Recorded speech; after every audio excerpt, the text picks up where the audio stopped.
ক্ষুপ্তাং জনালোঁ সকলোকে। মই আছোঁ সি নাজিৰাত অৱস্থিত গৰখীয়া দলত। এই গৰখীয়া দল 1603 পৰা 1648 খ্ৰীষ্টাব্দৰ ভিতৰত স্বৰ্গদেউ প্ৰতাপ সিংহৰ ৰাজত্বকালত অসম তথা বিশ্বৰ প্ৰথমটো আষ্টকোণীয়া ভেটি বিন্যাসে নিৰ্মিত। এই শিৱ মন্দিৰ মাইদল অথবা মহেশ্বৰ ঘৰ বুলি কোৱা হয়।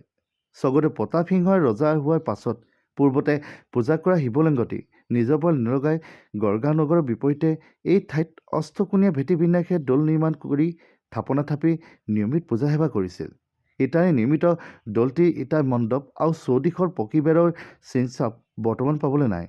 17 শতিকাৰ আগভাগত নিৰ্মিত এই স্থাপত্য আহোম যুগৰ প্ৰথম পৰ্যায়ত বিকাশ লাভ কৰা ইটাৰ নিদৰ্শন পোৱা যায়। মহেশ্বৰ দৌলৰ শিৱলিংগটো এচটা শিলৰ ওপৰত থকাৰ বাবে ইয়াক পূজাশীল বুলিও কোৱা হয়। এই দৌলৰ কাষতে এটা পুখুৰী খোন্দা হৈছিল। সেই পুখুৰী বৰ্তমান পোত গৈ সামান্য অৱশেষে বাকী ৰৈছেগৈ।